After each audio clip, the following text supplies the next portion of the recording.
The fluorescent lights hummed their monotonous mechanical drone as Sarah Chen pushed through the cardiac floor entrance at 11:47 p.m., her scrubs still damp from the rain outside. The night shift at Sacred Heart in Denver started the same way it always did, quiet, controlled, purposeful. She clocked in, secured her badge to her waistband with practiced efficiency, and moved toward the supply station without making eye contact with anyone. Muscle memory. Habit. The only way to exist in a place where nobody knew who she actually was. "There goes night shift Nancy," a voice cut across the nurse's station like a blade. Dr. Gabriel stood near the medication dispensary, speaking loudly enough for the 3 junior nursing staff around him to hear. His smile was the kind that predators wear, all teeth, no warmth. Coming to save us all again with her unconventional wisdom. The other nurses laughed, a nervous sound, the way people laugh when they're unsure if the joke is cruel but sense it probably is. Sarah didn't turn around. She didn't slow her pace. She simply continued to the cardiac monitor station and began reviewing the overnight assignments, her jaw clenching for exactly 1 second before releasing back to neutral. The nickname had started 3 weeks ago, a small mockery that had metastasized into departmental shorthand. Night shift Nancy. As if her competence was something to be ridiculed rather than respected. As if she belonged to a lower category of nurse, the night shift nurse, the one who worked when the real doctors weren't around to supervise. Dr. Gabriel was still watching her. She could feel his gaze like pressure against her back, the attention of a man accustomed to controlling every environment he inhabited. He was good-looking in the way that private school money and inherited confidence made men look good, sharp jawline, expensive watch catching the fluorescent light, shoes that cost more than most nurses made in a week. But his eyes held something that no amount of grooming could hide. Insecurity. The kind that only manifested in people who'd built their identities on hierarchies rather than competence. Sarah pulled up the patient roster on the cardiac monitor system. 37 beds. 37 vital signs flowing across the screen in real time, rhythm strips, blood pressures, oxygen saturations, heart rates. Her eyes scanned them the way they'd been trained to scan casualty manifests in field conditions. Quick. Thorough. Missing nothing. Room for 31, normal sinus rhythm, stable. Room for 04, mild arrhythmia, scheduled for cardiology consult at 8 a.m. Room for 47, that one made her pause. Martin Chandler. Age 52. Admitted with chest pain and shortness of breath. Stable cardiac enzymes. Ejection fraction 48%. All the metrics suggested a routine case. Nothing remarkable. Except Sarah knew exactly who Martin Chandler actually was. Lieutenant Colonel Marcus Chen. 3rd Battalion, 5th Marines, Dark Horse Company. The man who'd been her son's commanding officer. The man who'd handed her a folded American flag during a ceremony that had shattered her world into before and after. And he was lying in room for 47, unaware that the night shift nurse monitoring his cardiac status had once taken shrapnel from an IED in Korengal Valley to keep him and 9 other Marines alive during an ambush. She'd requested this assignment specifically. Not requested, volunteered. The hospital had no idea that Sarah Chen's nursing position was operational cover.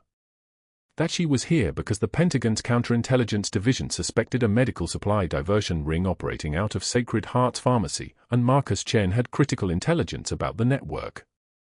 A man like that didn't check into a civilian hospital without multiple security clearances, without someone watching him, without a reason that went deeper than chest pain. The flag in her locker, the one from the funeral ceremony, the one she'd kept hidden for 2 years, was the only physical proof that she was who she claimed to be. That this mission wasn't just a cover. That the person lying in room for 47 had once meant something to her, before meaning anything had become impossible. "You're charting wrong." Dr. Gabriel's voice came from directly behind her. She hadn't heard him approach, which meant he'd moved deliberately, wanting the element of surprise. Wanting dominance.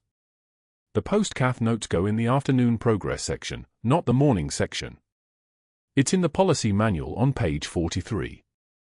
Maybe night shift Nancy didn't get oriented to our standards. Sarah turned slowly. She looked at him with the exact same expression she'd worn when IED shrapnel had torn through her left shoulder during that extraction in Korengal, eyes clear, jaw level, voice measured. I charted them in the afternoon section. The notes you're looking at are from Dr. Reeves yesterday. No. His voice hardened. You're mistaken. I'm looking at your entries from this morning. Your initials are right there. She could have argued. She could have pulled up the digital timestamp, showed him the metadata, proven that Dr. Reeves had made those entries at 6:47 a.m. while Sarah's shift didn't begin until 11 p.m. But arguing with Dr. Gabriel had a cost. It was visible in the way the junior nurses had suddenly become very focused on their work, in the way the entire station had gone quiet except for the beeping of monitors and the hum of ventilators in the background. Arguing meant standing out. Standing out meant drawing attention to herself. And drawing attention meant risking the exposure of a classified intelligence operation. So instead, Sarah simply nodded. I'll check the system. She turned back to the monitor, effectively dismissing him, her fingers moving across the keyboard. She could feel his irritation building, the kind that comes from a man accustomed to winning every confrontation. He wanted her to push back. He wanted the excuse to escalate. But Staff Sergeant Sarah Chen had learned long ago that the most dangerous person in any room was the one who didn't need to prove anything. At 1:23 a.m., the floor was quiet enough to hear the soft squeak of her rubber-soled nursing shoes on the tile as she moved between patient rooms. Room for 47 was at the end of the east corridor, away from the main nursing station. She pushed the door open gently and stepped into the muted glow of the cardiac monitor and the faint blue light from the city skyline beyond the window. Marcus Chen was sleeping. His chest rose and fell in steady rhythm. The rhythm strip showed normal sinus rhythm at 68 beats per minute, textbook normal. Everything was fine. Everything was also wrong. She couldn't identify what was wrong, not yet. It wasn't a specific finding on the cardiac monitor. It was something deeper, something in the pattern of his respiration, something in the micro-expressions of his sleeping face that suggested his body knew something his conscious mind hadn't registered yet. This was the instinct that had kept her alive for 2 tours in Korengal Valley, the ability to read a situation by sensing the absence of what should be there. The Taliban fighter who should have been running but wasn't. The IED trigger placed 1 day too early. The slight change in patient vital signs that preceded decompensation by minutes. She adjusted his oxygen saturation monitor, ensuring it was reading accurately. She checked his for placement, looking for signs of infiltration. She reviewed his medication list, scanning for drug interactions that might explain a subliminal dysrhythmia. Everything appeared correct. The blood pressure was 128/74. The oxygen saturation was 97% on room air. Yet something in her gut, that part of her that had been forged in mountain warfare and field trauma, whispered that she should keep watching this patient more carefully than hospital protocol required. You're in his room a lot. Dr. Gabriel's voice came from the doorway. She hadn't heard him approach, he'd moved quietly, the same tactic he'd used at the nurse's station. Checking on Mr. Chandler every 90 minutes instead of every 2 hours. That's unusual. Are you trying to make the other nurses look bad? Or are you just bored and looking for something to do? Sarah turned slowly, positioning herself between Dr. Gabriel and Marcus Chen's sleeping body. Her hands hung relaxed at her sides, but her shoulders had shifted into a slight angle that changed her center of gravity, not visibly, not enough that anyone untrained would notice, but enough that she could move in any direction instantly if needed. It was a combat stance dressed in hospital clothing. The monitor shows some irregularity in his baseline, she said quietly. Nothing critical. Just monitoring more carefully until morning. There's nothing on his monitor but normal rhythm. Dr. Gabriel stepped into the room, his presence filling the space like a pressure change in an aircraft. And if there were, you'd notify me immediately. You don't play doctor. You monitor. You report. You stay in your lane. That's what nurses do. That's what you do. That's all you do. He held her gaze for 3 seconds, long enough to establish dominance, short enough to avoid confrontation escalating. Then he turned and left, his shoes making quiet clicking sounds against the tile corridor as he walked away. Sarah's breath didn't change. Her hands didn't tremble. She'd been trained by the United States Marine Corps to remain composed when faced with aggression, intimidation, and the kind of stress that broke ordinary people. Dr. Gabriel was a bully. Bullies were the easiest people to read because their aggression always telegraphed itself. She'd learned to read insurgent patterns in a war zone. Reading a mediocre surgeon with a status complex was trivial by comparison. She checked Marcus Chen's monitor one more time. 68 beats per minute. Normal sinus rhythm. And beneath that data, something her intuition recognized but her intellect couldn't yet articulate. She'd learned in Korengal Valley that pain was information. That discomfort in a situation was your nervous system processing threats your conscious mind hadn't registered. That patients, casualties in those days, often knew they were declining before their vital signs showed it. She'd held a Marine's hand as he died because everyone had told her his vitals were stable, because they'd missed the subtle signs that his body was shutting down. She wasn't going to miss those signs this time. Not with Marcus Chen. Not with the man her son had served under.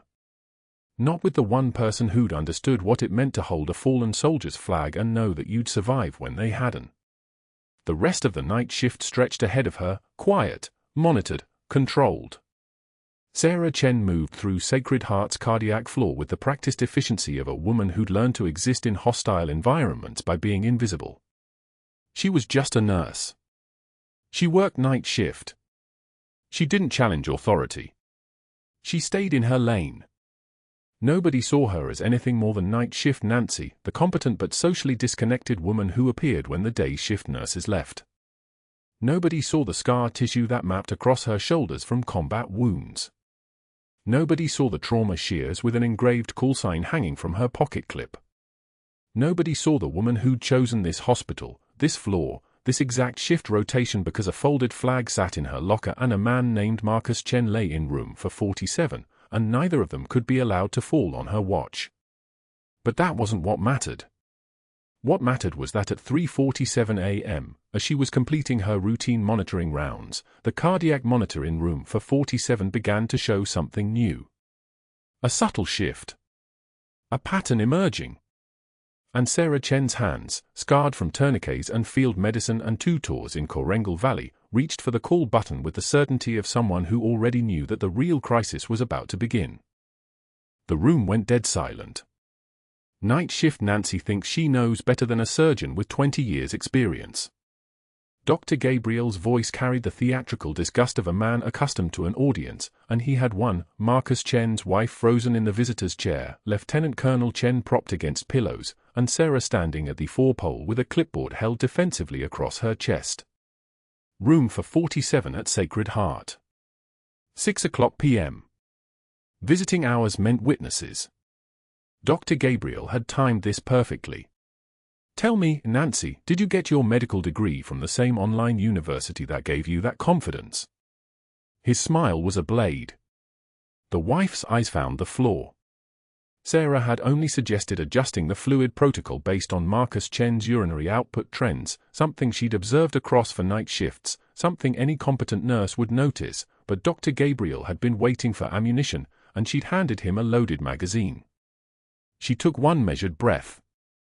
The fluorescent overhead light cast everything in clinical white, unforgiving. Sarah's scrubs were navy blue, hospital-issued, identical to every other nurse's on the floor, but under the light they looked like surrender. Her hands, scarred from tourniquets, marked with the thin white lines of field medicine in Korengal Valley, gripped the clipboard as though it could anchor her. One tear escaped. Just one. It traced down her left cheek like a single-second hand ticking toward something inevitable. She didn't blink. She didn't look away from Dr. Gabriel's face. A surgeon who leads through fear has already lost the respect he's trying to protect. Her voice was steady as surgical steel. Soft enough that only the 4 of them heard it. Devastating in its calm. Dr. Gabriel's face flushed crimson. Not anger, frustration.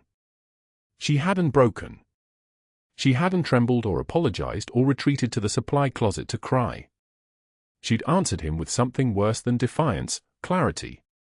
He scribbled her name on his clipboard with a pen that he pressed so hard against the paper it nearly tore through, and then he turned to Marcus Chen's wife with a reassuring smile that didn't reach his eyes.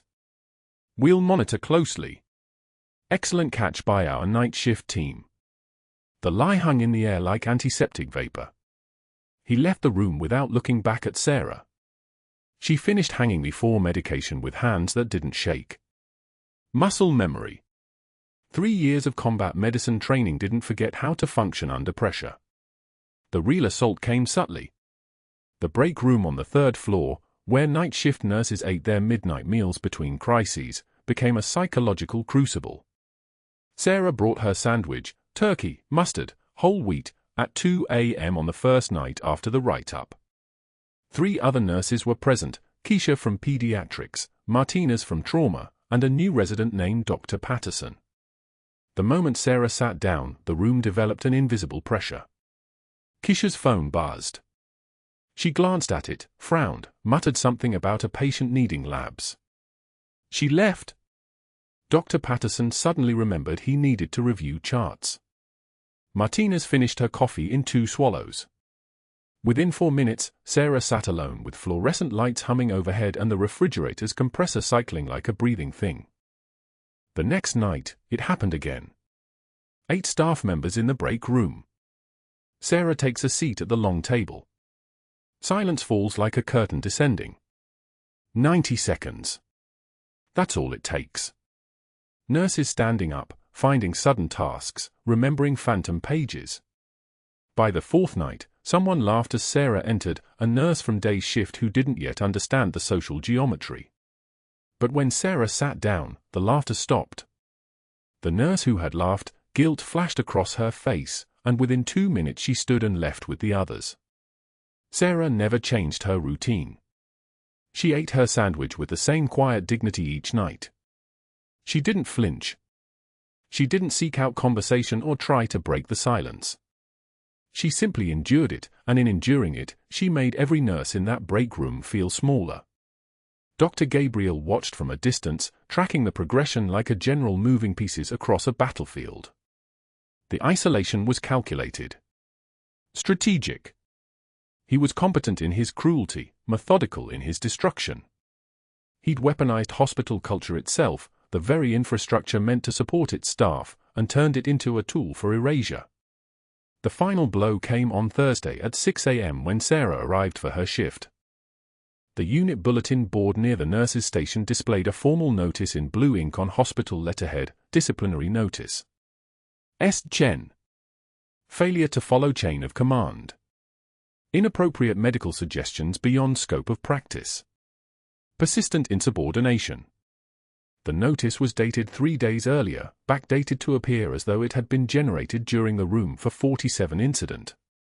Dr. Gabriel had filed it quietly, methodically, building a documented pattern that made her look unstable, unreliable, a threat to hierarchy. Someone had circled her name in red marker. Someone else had written Nancy next to it in block letters. 3 different nurses had photographed the notice and sent it to the group chat where night shift discussed staffing and break room rotations. By 7 a.m., everyone on the hospital had seen it. Sarah unpinned it from the board and placed it in her locker without comment. Her jaw clenched slightly, the only visible response, but her voice remained steady when Keisha asked if she was okay. Fine. Just another day. The words were true and false simultaneously, containing exactly the right amount of resignation to be believable. What Keisha didn't know was that Sarah had already made a decision the moment she read that notice. She knew who her patient really was. Lieutenant Colonel Marcus Chen, 3rd Battalion, 5th Marines, Dark Horse Company. She'd recognized him on her 3rd night when his wife mentioned his service, and then when she glimpsed his medical intake form, always encrypted, always guarded, she understood the real architecture of why he was here. He wasn't just a high-profile patient who'd attracted an administrator's attention. He was her mission. He was the reason she'd left combat medicine, the reason she'd accepted a nursing cover identity, the reason her real job was classified so deeply that her entire life at Sacred Heart was a carefully maintained lie. Marcus Chen had been her fallen teammate's commanding officer. She remembered the ceremony, the folded flag with its crisp triangles placed in her hands by a Marine major with eyes that had seen too many body bags. The man handing her that flag was Marcus Chen. She'd held the weight of that flag like it was the only real thing left in the world. And now he was in room for 47, recovering from cardiac surgery, and she was watching his fluid status because her intelligence handler believed he had connections to a medical supply diversion ring operating somewhere inside Sacred Heart's procurement system. Opioids. Surgical equipment. Possibly weapons-grade materials headed toward people who had no business having them. The stakes had been abstract before. Clinical. Part of her mission. Now they were personal in a way that made her hands, those scarred hands, suddenly tremble with something other than fear. It was restraint. It was the weight of knowing that her cover was being systematically destroyed by a man who had no idea what he was destroying, and that if she lost access to this hospital, she lost access to Marcus Chen, and if she lost access to Marcus Chen, then the investigation collapsed entirely. Months of work. Years of preparation. Her entire operational framework, dissolving under Dr. Gabriel's calculated humiliation. She sat in the break room at 3 a.m. and drank cold coffee and stared at nothing. Her phone buzzed silently in her pocket with a message from her handler, but she didn't read it. She already knew what it would say, status update. And she already knew what her answer would have to be, compromised. The shift progressed normally until 11:47 p.m., when Sarah noticed Marcus Chen's blood pressure dropping on the monitor in room for 47. The monitor showed what Sarah had been dreading since 11:47 p.m. Marcus Chen's systolic pressure dropped from 118 to 104 in 3 minutes. The jugular veins distended like cords beneath his skin. His breathing became shallow, labored, the oxygen saturation creeping downward with each shallow chest rise. The classic presentation screamed one diagnosis: cardiac tamponade. Blood filling the pericardial sac around his heart, suffocating it from the outside, squeezing the chambers until they couldn't fill properly. At Korengal Valley, she'd seen it happen twice.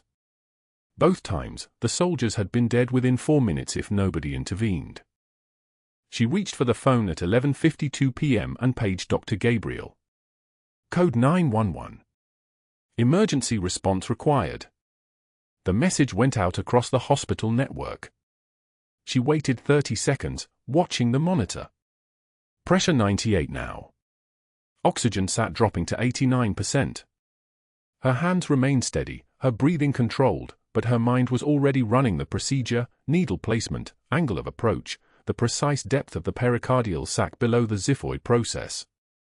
She performed emergency pericardiocentesis in combat conditions with mortar fire overhead and nothing but a field kit. Sacred Heart had better equipment than any forward operating base in Afghanistan. Dr. Gabriel didn't answer.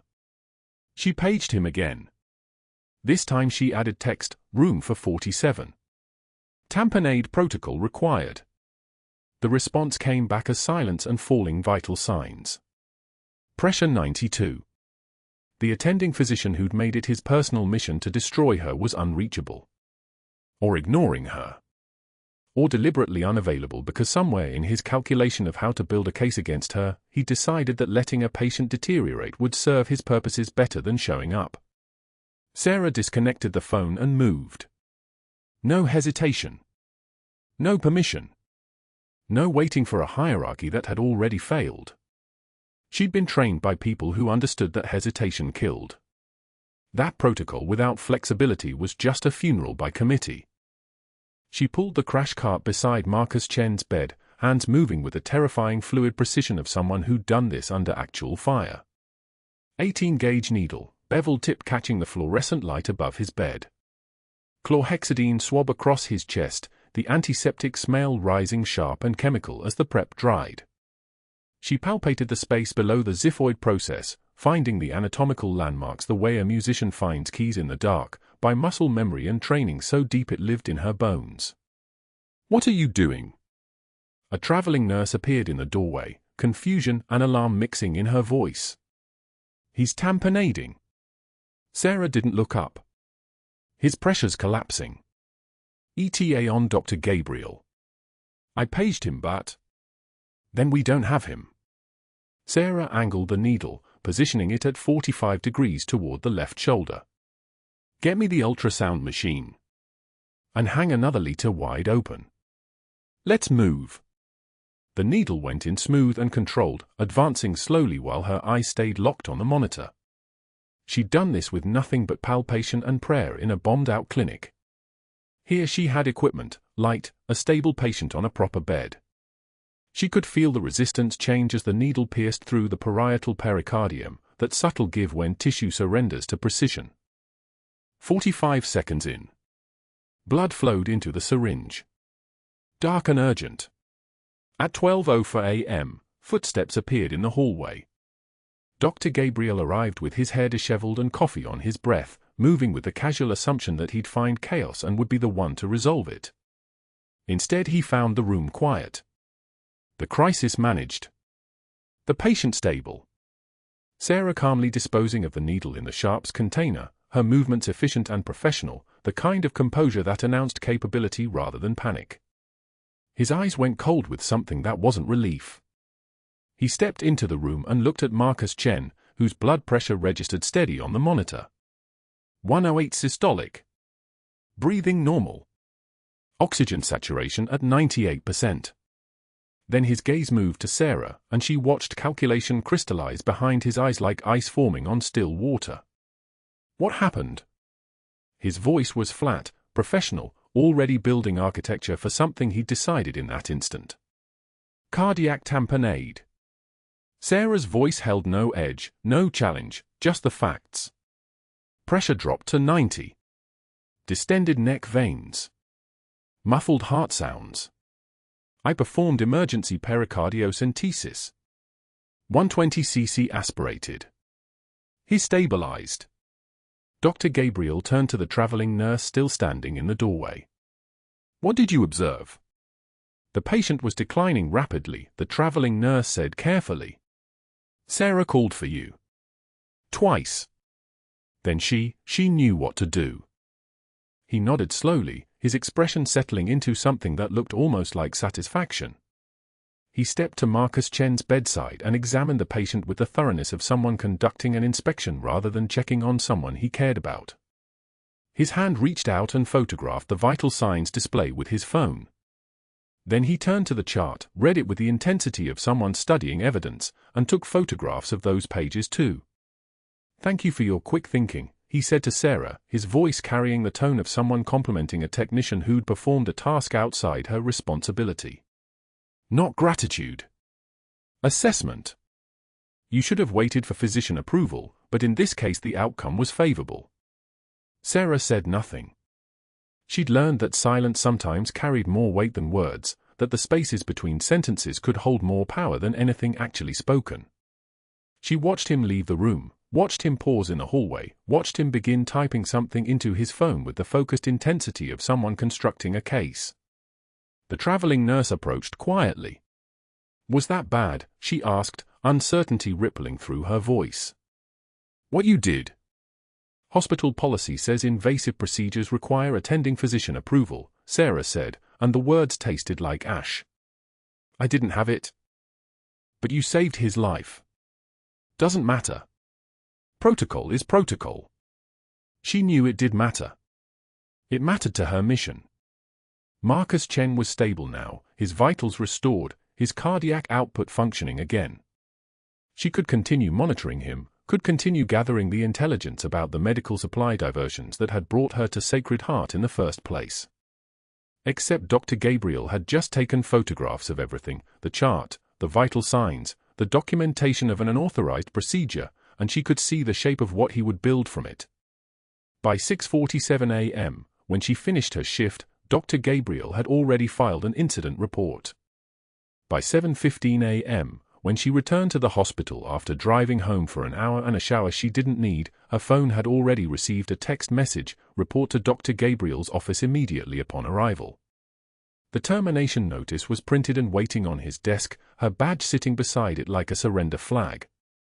His voice was coldly professional as he explained the pattern of insubordination, the unauthorized procedure, the hospital policy violation. Policy 7.3.2 was very clear. All invasive interventions required attending physician approval. She had overstepped. She had exceeded her scope of practice. The board had reviewed her previous incidents, and this represented an escalation, a pattern of disregard for the hierarchy that kept patients safe. Sarah listened without interrupting. Without flinching. Without the trembling that might have come from someone whose life was collapsing in real time, whose classified intelligence mission had just been catastrophically compromised, whose access to the hospital systems and to Marcus Chen himself had just been severed at the moment when she was closest to answers.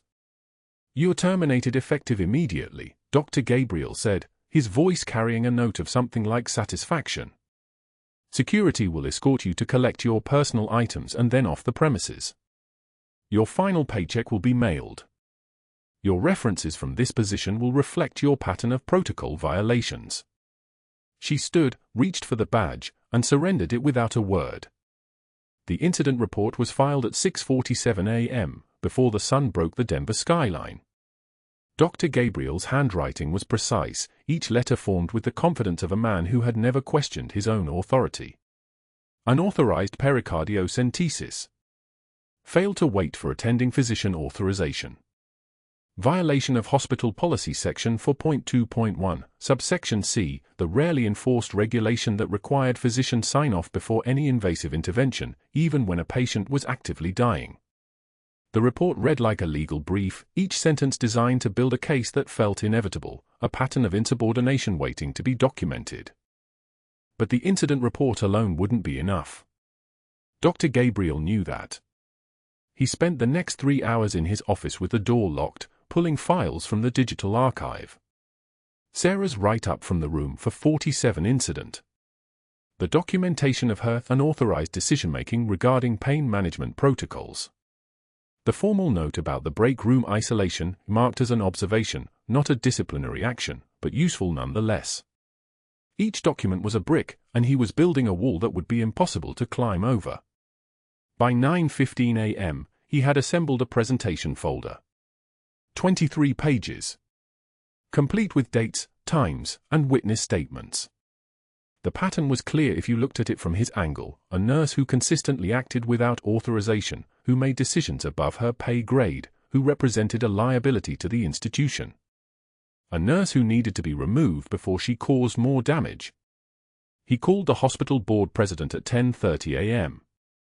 No email. No written request. A voice-to-voice conversation, the kind that left no digital trail. "We have a safety issue in the ICU," Dr. Gabriel said, his voice measured and professional. "A staff nurse performing procedures without attending physician authorization. I have comprehensive documentation. I'd like to present it to the board this afternoon." The board convened at 1 p.m. in the executive conference room on the 7th floor. Sarah wasn't invited. She was working her shift, unaware that her future was being decided in a room with cherrywood paneling and windows overlooking the mountains. Dr. Gabriel presented his case with surgical precision. He walked them through the timeline. He showed them the pattern. He quoted hospital policy. He recommended immediate termination to protect patient safety and hospital liability. The board members nodded. They had seen liability cases before. They understood the language of institutional protection. 3 of them barely looked at the documentation.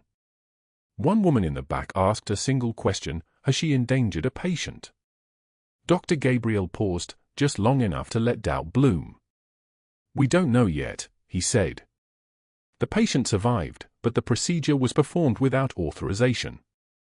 That's the liability, regardless of outcome." The board voted 7-1 to support his recommendation for termination. 1 abstention. No debate. It took 9 minutes. At 6:47 p.m., as the evening shift began and the hallways filled with the sound of report handoffs and beeping monitors, Sarah was paged to Dr. Gabriel's office. Not a message. A direct page. She knew what that meant. She'd been waiting for it since she'd performed the pericardiocentesis, the moment she'd known there would be a price for saving Lieutenant Colonel Marcus Chen's life. She climbed the stairs instead of taking the elevator. Slow. Methodical. The kind of pace that came from someone who had walked toward impossible odds before and survived them. Her hands were steady. Her breathing was even. The trembling, if there was any, was restraint, not fear. Fear was what happened when you didn't know what was coming. Sarah Chen knew exactly what was coming. Dr. Gabriel's office smelled like leather and expensive aftershave, the kind of scent that clung to a man like a second layer of skin. He was sitting behind his desk when she entered. He didn't stand. He didn't make eye contact until she had sat down in the chair across from him, the one they always placed slightly lower than the desk chair, a small power move, a psychological advantage that Sarah recognized and filed away. "Your employment with Sacred Heart is terminated effective immediately," he said. His voice had no inflection. It was the voice of someone reading from a script. "You performed an invasive medical procedure without attending physician authorization. This violates Hospital Policy Section 4.2.1, subsection C. You have a documented pattern of unauthorized decision-making. The board has determined that this represents an unacceptable liability to the institution." Sarah didn't move. She didn't blink. She was already calculating the intelligence mission, the weeks of observation, the supply diversion investigation that was now dead. She was estimating how long it would take her handler to burn her cover entirely, how many operatives would be reassigned because she'd lost access to Marcus Chen. She was tallying the cost of failure. "You'll be escorted from the building by security," Dr. Gabriel continued. "Your badge will be deactivated. You'll receive your final paycheck within 10 business days. Your references from this position will reflect your pattern of protocol violations." He slid a manila envelope across the desk. Termination paperwork. Severance agreement. The language of institutional closure. Sarah reached across the desk. Her hands didn't shake. She removed her badge, the one that had given her access to every floor, every supply closet, every medication cabinet, and set it on the desk. She left it there without a word. She picked up the envelope and stood. "That's all," Dr. Gabriel said. She walked toward the door. Her steps were measured. Her back was straight. She looked like someone who had been dismissed, not destroyed. She looked like a nurse who had made a mistake and was accepting the consequences. What Dr. Gabriel didn't see, what he couldn't see, was the millisecond calculation happening behind her eyes. The security protocols being erased. The investigation collapsing. 14 years of service to the intelligence community, ending not with a bang but with a manila envelope. She didn't acknowledge him as she left. The security escort down to the parking garage took 7 minutes. 2 guards, both of them uncomfortable, both of them avoiding eye contact. They didn't know what they were escorting. They didn't know that the woman with the cardboard box containing her stethoscope and a single photograph of her son in his Navy uniform was someone who had held dying Marines in her arms. They didn't know that the badge being deactivated had been her lifeline to a mission that mattered more than her reputation. She drove to Colfax Avenue at 3 a.m. The diner was called Mel's, and it had been there since 1987. The kind of place where the coffee was always hot and the booth vinyl always smelled faintly of bleach and old syrup. Sarah sat in the corner, the same booth she'd occupied before during surveillance runs, back when she was still operational and the mission still made sense. She ordered coffee. She didn't drink it. She stared at the window and watched her reflection, a woman with dark circles under her eyes and the kind of exhaustion that came from holding yourself together while everything fell apart. Her phone showed 14 missed calls. Her handler. Her supervisor. The operations commander who was probably already writing a report about mission failure. She couldn't bring herself to answer. What would she say? That she'd been made during a medical emergency? That she'd saved the patient but lost the operation? That the most important investigation of her career was dead because she'd done the right thing? At 3:47 a.m., A text arrived from a number she didn't recognize. The traveling nurse on Marcus Chen's unit. Patient in for 47 awake and asking for you. Says he knows who you are. Her heart stopped. She'd been made. Either Marcus recognized something during the procedure, or her cover was thinner than she'd thought. The worst part wasn't that her mission was compromised. The worst part was that the one person who mattered most, the commanding officer of her son's unit, the man who had placed the folded flag in her hands, now knew what she'd been trying to hide. She left cash on the table. She didn't finish the coffee. The drive back to Sacred Heart took 8 minutes.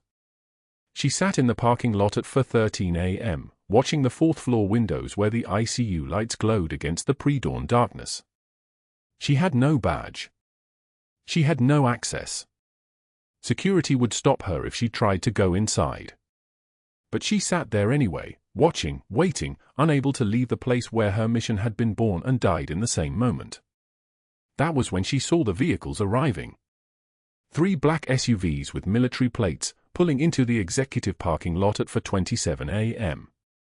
Doors opening. Boots on concrete. The kind of presence that didn't ask for permission. She had never heard boots like that in a hospital before. The boots stopped in the corridor. Rubber-soled tactical boots on polished tile, the kind that didn't squeak. The kind that had walked through worse things than hospital hallways. Security was escorting her toward the elevator. Sarah Chen's hands were empty, her locker already cleared, her badge already deactivated. 23 years of service. 3 tours of Korengal Valley. A silver star folded into a shadow box she couldn't reach anymore. And now she was walking out of Sacred Heart like she'd never saved a life here at all. The security guard was maybe 55, with the kind of weathered face that came from desert sun and carrying weight that never got lighter. His name tag said Holloway. When he saw Sarah being escorted out, his pace slowed. His eyes tracked her the way a tracker reads a trail, not with sympathy, but with recognition. "Wait," Holloway said. His voice had the texture of gravel and authority. "That's Staff Sergeant Chen's call sign." He was looking at the escort officer, not Sarah. "Valkyrie." She pulled 11 wounded out of Korengal under direct fire in a single night. November 2012. The security guard's jaw clenched. "You're terminating a decorated Marine War hero." The escort officer's pace faltered. Sarah kept moving forward. She didn't acknowledge Holloway. Recognition was a luxury she couldn't afford right now. But the word had traveled. Valkyrie. Lieutenant Colonel Marcus Chen heard it from his room on the 3rd floor. He'd been awake for 37 hours since his heart had stopped, and a nurse with steady hands had brought him back in 90 seconds. His wife had been dozing in the chair beside him, her hand still gripping his. When he heard the word whispered through the corridor, Valkyrie, carried on the breath of a security guard to a nurse to a resident, Marcus's eyes snapped open. He knew that call sign. He'd heard it across a radio frequency that wasn't supposed to exist, in a fire base in Helmand province. He'd heard it when his son's convoy had been ambushed outside Sanjin Valley, when shrapnel had torn through the windshield and his boy had taken fragments meant for the gunner beside him. He'd heard it when a figure moved through the kill zone under fire, a figure that had shielded his son's body with her own, absorbing the secondary spray that should have caught David in the back of the neck. He'd never seen her face. He'd only seen the blood on her uniform and the way she'd whispered, "Your father needs you," before she'd disappeared back into the chaos. Marcus reached for the call button. His hand was weak. The tube was still in his arm. His wife stirred. "Sarah," he said. His voice was rough from intubation. "Get Sarah." It took 40 seconds for a resident to appear. 40 seconds for Marcus to speak 5 words. "Where is Staff Sergeant Chen going?" The resident's confusion lasted exactly 3 seconds. Then understanding crystallized. "She was terminated this morning." "Security is." Marcus swung his legs over the side of the bed. Pain shot through his chest, sharp and immediate, but pain was information and information could be acted on. His wife was saying his name, reaching for him, but he was already moving. I need a wheelchair. Now. They tried to stop him. Protocol, they said. You're recovering from emergency pericardiocentesis. You're not stable for walking. But Marcus Chen had been a Marine for 34 years, and he moved like a man who understood that some situations required broken rules. A nurse, not Sarah, someone else, someone newer, brought a wheelchair. His wife grabbed a blanket. They wheeled him toward the elevator. Sarah was there, framed in the doors like a figure in a photograph nobody would understand for another 60 seconds. Her hands were in her pockets. Her face was composed in a way that looked like surrender but felt like steel. Marcus opened his mouth.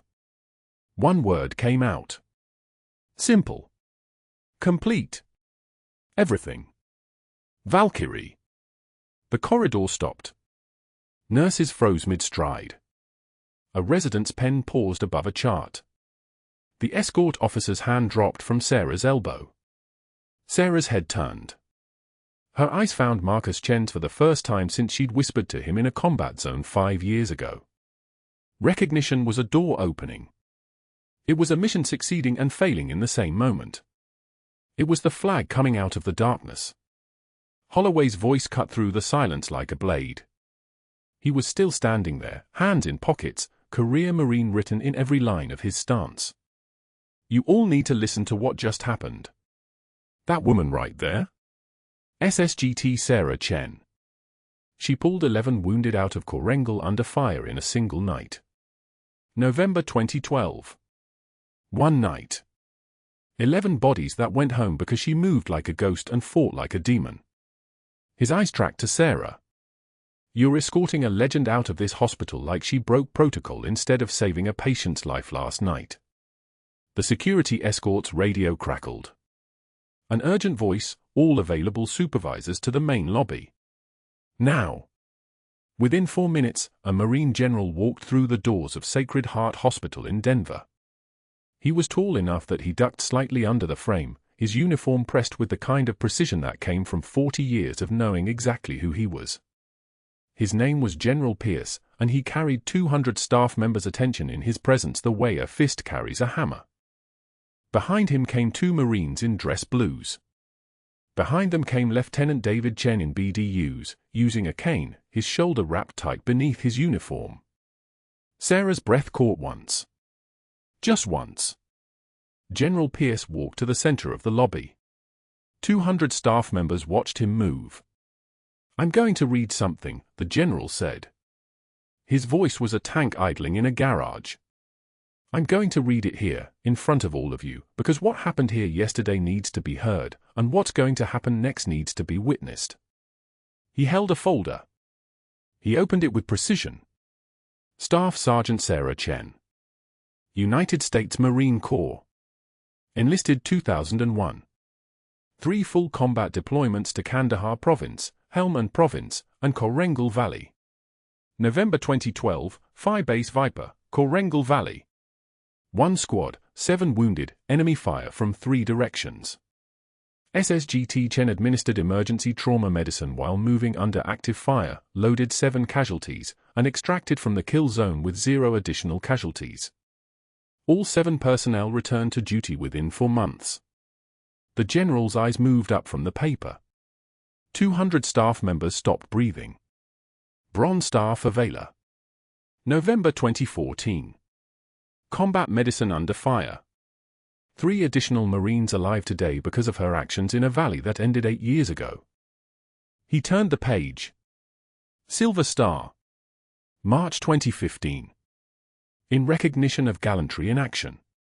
During a combat convoy ambush outside Sanjin Valley, SSGT Chen provided emergency battlefield medicine, administered field surgery under small arms fire, and maintained life support for a critically wounded Marine who would have bled out in the next 4 minutes. That Marine is here today. He's in a wheelchair because of her. That Marine has a son who is alive because his father lived long enough to meet him. General Pierce folded the paper. His eyes found Sarah. Effective immediately, you are commended by the Marine Corps for actions taken at Sacred Heart Hospital, Denver, Colorado, on the date of this action. You saved a life. You followed your training. You made a choice between protocol and a human being, and you chose correctly. The silence in the lobby was so thick you could operate in it. Then Marcus Chen wheeled himself forward. David Chen moved beside him. And Marcus began to speak. I was that convoy commander, he said. My son was in the vehicle behind mine when the first IED detonated. Shrapnel came through the windshield like glass bullets. I didn't see it happen because I was focused on my own vehicle. I was focused on staying alive. He paused. His wife's hand was on his shoulder. But my son tells me that SSGT Chen heard the explosion, recognized it was a complex ambush, and moved toward the gunfire instead of away from it. She got to David's Humvee. She held his leg together while rounds were still coming through the metal. She whispered to him, "Your father needs you. Your father is still fighting." She kept him conscious. She kept him alive. David's voice was steady. She took shrapnel that was meant for me. I saw where it entered her right shoulder. I remember the sound it made when it hit. Like a baseball bat against a car door. David looked at Sarah. His eyes were wet. I'm alive because you refused to stay in cover. The general turned to where Dr. Gabriel was standing at the edge of the crowd. His face had gone the color of old plaster. His hands were shaking. He'd walked out from his office to see what the commotion was, and he'd found his entire world collapsing in real time. Dr. Gabriel, the general said. His voice had lost all courtesy. You fired a decorated Marine war hero for saving a patient's life. You violated her medical judgment during an emergency. You terminated her employment because you were more concerned with protocol than with the human being bleeding on the monitor. The general stepped forward. Each step was a sentence. You're terminated effective immediately. And I'm ensuring every hospital in this state knows exactly why you will never practice medicine in this region again. The finality of it was a door closing and locking. Dr. Gabriel opened his mouth. Nothing came out. He turned and walked back toward his office, his pace quickening. Within 20 minutes, his office was cleared. Within 2 hours, the hospital board had held an emergency session. Within 48 hours, his medical license was suspended pending investigation. The investigation found 17 cases over 3 years where Dr. Gabriel had delayed response times, misdiagnoses, and attributed his failures to residents who'd actually caught his mistakes. The pattern was documented. The evidence was meticulously arranged. It was the kind of institutional destruction that happened when someone with power had finally run out of it. 6 months later, Dr. Gabriel was sitting at a folding table in a strip mall on East Colfax, in a storefront wedged between a nail salon and a check-cashing place. His name tag said Dr. Marcus Gabriel, Supplemental Insurance Solutions. The fluorescent lights above his table flickered the same way diner lights flickered, and he sold 2 policies a day to retirees who didn't recognize his face because they'd never known it in the first place. A veteran walked past his table on a Tuesday afternoon. He saw the name tag. He saw the face. He stopped. "You're the doctor who fired that Marine nurse," the veteran said. Loud enough for everyone in the strip mall to hear. "You should be ashamed." Then he walked away, and Dr. Gabriel sat alone at his folding table, selling insurance for $43 per policy sold, earning $86 that day, and Googling his own name every night to find only video footage of his destruction. Former colleagues who'd once laughed at Sarah's competence now crossed the street to avoid him outside a grocery store in Cherry Creek. His wife filed for divorce, citing public humiliation and a partner she no longer recognized. His consulting contracts evaporated. His malpractice insurance refused renewal. Everything he'd built on institutional power collapsed the moment the institution withdrew its protection. Meanwhile, in the cardiac care unit at Sacred Heart Hospital in Denver, Staff Sergeant Sarah Chen worked the night shift in her scrubs, moving with a quiet competence that had always been invisible, now finally recognized. The folded flag from her fallen teammate wasn't hidden anymore. It was mounted in a mahogany shadow box in the hospital's memorial hallway, positioned where every visitor could see it entering the building. The brass plate read, "In honor of those who served twice, once in uniform, and once in healing. Staff Sergeant Sarah Chen, United States Marine Corps. Silver Star. Bronze Star. 2 Purple Hearts." Nurses brought their families to see it. Medical students paused there before shifts. Residents asked Sarah about Korengal Valley, about combat medicine, about the moment she knew Marcus Chen was in Unpaid. At 2 a.m. on a quiet Tuesday, Sarah stood in the same break room where colleagues had once fled her presence. Now it was full of staff asking how she'd stayed calm during the public humiliation, how she'd absorbed every insult without breaking. "The ones who have seen the worst often give the most," Sarah said simply. Dr. Gabriel saw hierarchy and feared losing it. "I'd already lost everything that mattered in a valley in Afghanistan. A doctor's insults couldn't touch that." A young resident wrote it down.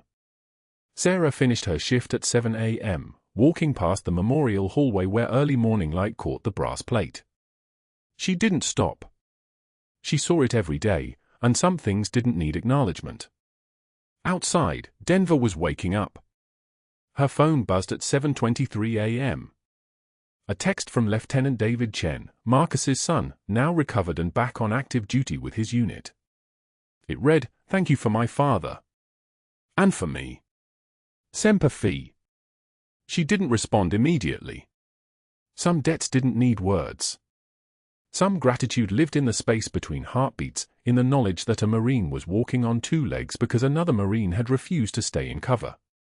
The story you just heard matters because it's not really about healthcare policy or military rank or one corrupt doctor's downfall. It's about the people nobody sees. It's about the night shift nurse who moves like a ghost and the quiet strength that survives when everything else burns. If this story resonated with you, please hit that subscribe button, because there are thousands of these stories out there, and they deserve to be heard. Share this with someone who's ever been underestimated by someone too blind to see their true value. And comment below, have you ever judged someone only to find out you were catastrophically wrong?